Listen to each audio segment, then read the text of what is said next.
guys, welcome back to releasethecraftin. Priscilla here with still this weirdly bad angle and lighting. Forgiveness, please. It was the same day because I literally was like, I'm gonna go to bed and, like, relax and chill out for the rest of the night. And then I was like, oh, but I'm gonna order Chipotle instead and wait for Chipotle to arrive. And so when that arrives, I'll stop crafting, which meant start crafting again until your Chipotle arrives. And through a series of unfortunate events, it took longer for my Chipotle to arrive than it would have for me to just make food myself and sit down. So at any rate, welcome back to Moz and the Scratic, the scrap busting ephemera making challenge hosted by me, Priscilla at releasethecraftin, and here on this channel where you guys are. I don't know why I keep saying me, Priscilla at releasethecraftin, even though I've already introduced myself and said all the things. And you guys are obviously here. I don't know how to start these, so bear with me. It's what worked. The prompt for today, day 26, is label, and I'm using a label sheet, which I took from work. That is what I am using today. That is my scrap. It was office scrappage that I took from work and I am now using. And it started out by being like, because I'm waiting for this Chipotle, I am going to make it very simple and just, color up these labels, stamp them up a bit, and be like, ta-da, you're done. But because my Chipotle was delayed, ipso facto, this became a much more complicated and in-depth exploration on how to make simple label sheets into nicer, more complicated labels. So yeah, that's what we're doing here today. This is, what can you do to these label sheets and get away with it?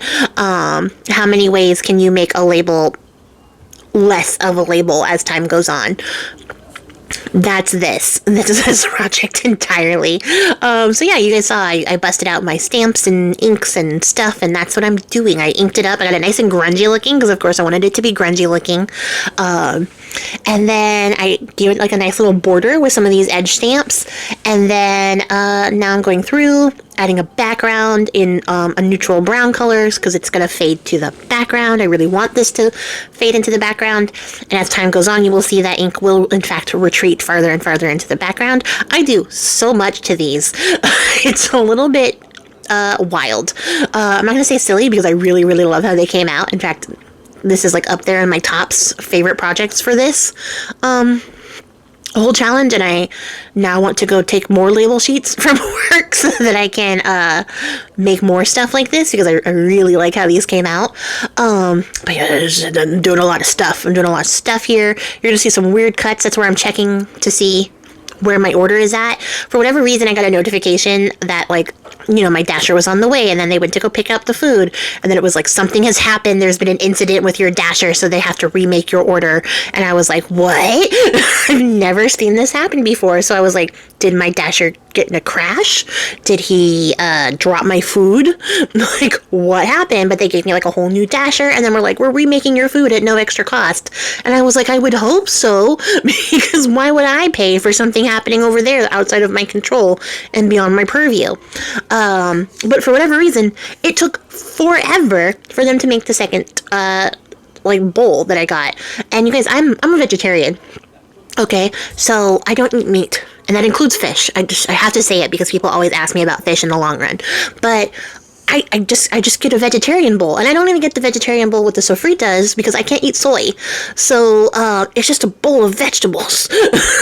So, like, it was baffling to me, because there is nothing that would need to be, like, cooked. Like, the beans would need to be, like, heated, and the rice, sure, but, like, there's no meat that needs to get cooked or, like, prepared to be put into my bowl.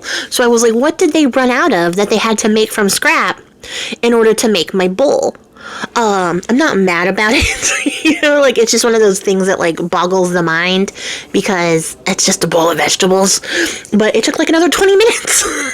So I kept getting messages from the new dasher who was like, hey, I'm here, but they're still making your stuff. I actually just realized that these look like the moths are flying in this direction, like it's a very distinct pattern.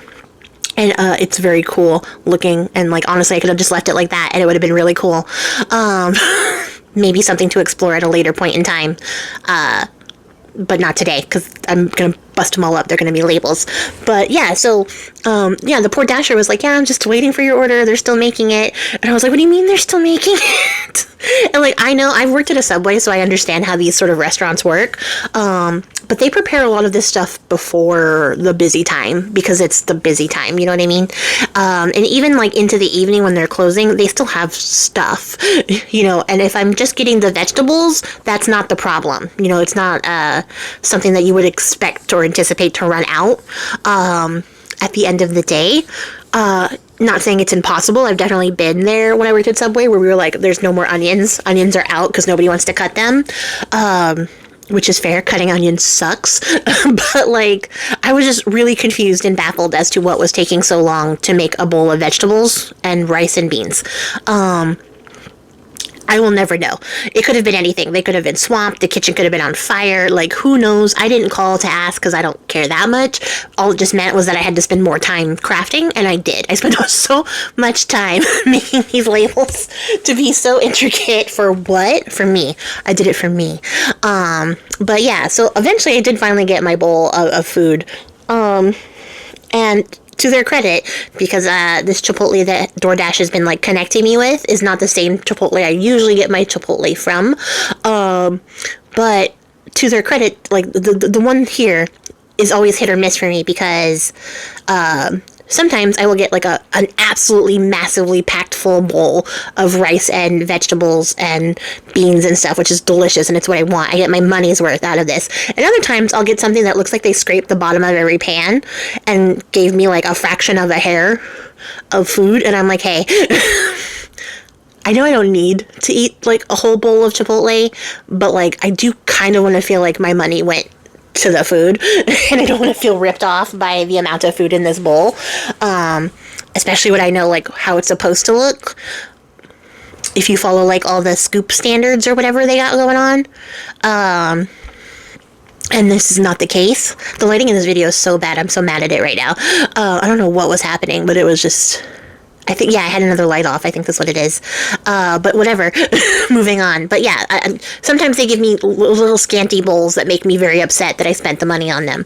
But for their credit, for having to remake the bowl, they did give me a massively hooked up bowl. So I was like, oh my gosh, okay.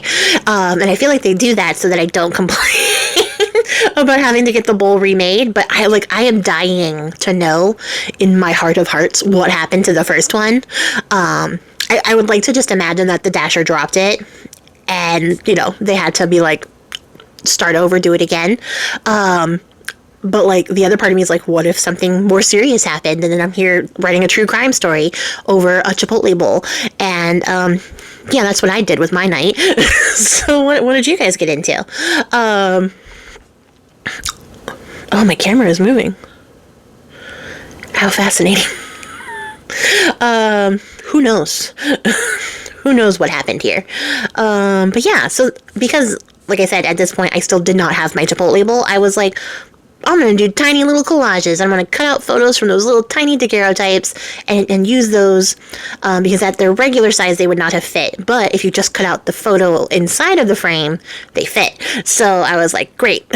I love fussy cutting, especially when my wrist is on fire. So yeah, that's what I did. And after doing a bunch of fussy cutting, of course, I like to gloss them up so that they look cool. And then I was like, oh, you also have a bunch of teeny tiny moss that you cut out and have yet to use. And this is a teeny tiny craft. So why not do that? So yeah, I just started to assemble little tiny collages with these little tiny labels and little tiny people and little tiny moss. And I love it. I really love it. Just when I thought like I could not do more, I in fact could. I could do the most on these little labels, because I was at like one point like, okay, well you have inked, you have splattered, you have distressed, you have stamped, you have embossed.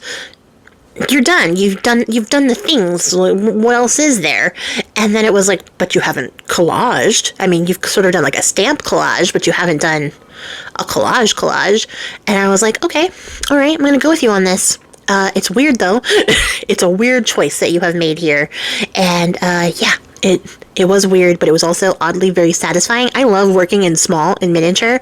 I've actually been wanting to do more of that. Like, miniature type stuff here.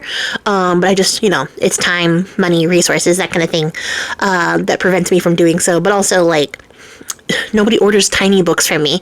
They want giant books, which means that I have to craft in the giant to fill up the space, which is not my preferred form of crafting. I do really prefer crafting small than large. And I know some people are the opposite. They like to make these really big pieces and big things that are really like show-stopping, which is really cool. But I just like being tiny and fussy with stuff. If I have to get the tweezers out, it's a good day. You know what I mean? So yeah, that's this little tiny collage set. These little tiny clusters of scrappy bits and photographs made me very happy to assemble, even though to record, I like... because I am chesty, you guys, I had to, like, get onto the table so that I could see at the top of the label strip, because it was so far away from me. I have so much more space on this desk now than I used to have, so I'm able to craft farther away from me than I was before I had, like, a little, like, 12-inch by, like, 8-inch square that I was crafting in. That was my window, because everything was so crowded around me, but now I have all this extra space, so I have more reach, which means that I have to, sometimes put my titties on the table. This is how it goes. So I could see the top, and then at some point I was like, this is absurd, you gotta get off the table. Because one, I was worried that if I leaned forward too far, you guys were going to get a show that nobody was paying for, that I would need a special account for.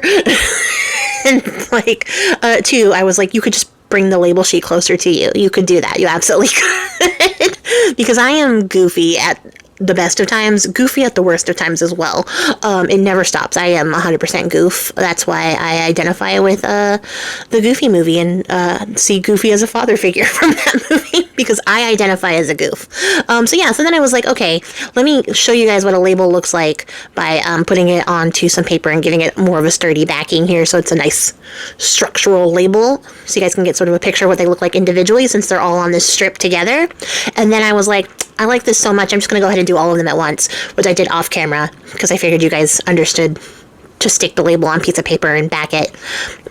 That wasn't super complicated. You guys know how that works. So yeah, here's everything we made. Here's how these labels came out. Let me know what you guys think about the Chipotle saga, my piss poor lighting, and how cool these labels are, because I love them. I think they're great. You can even put like a big sentiment, like a big word on top of them and be done. They're still kind of writable in some spaces. I don't know if I would write on them necessarily. I think I would just stick a word strip on top of them and call it done. But yeah, that's labels. Here's how Priscilla made labels really complicated when she didn't have to. All because she was waiting for Chipotle. And check out the hashtag Moz and the Scratic, see what everybody else is making. Check out the playlist and come back tomorrow and see what we make. Until then, guys, I appreciate your faces. Happy crafting and goodbye.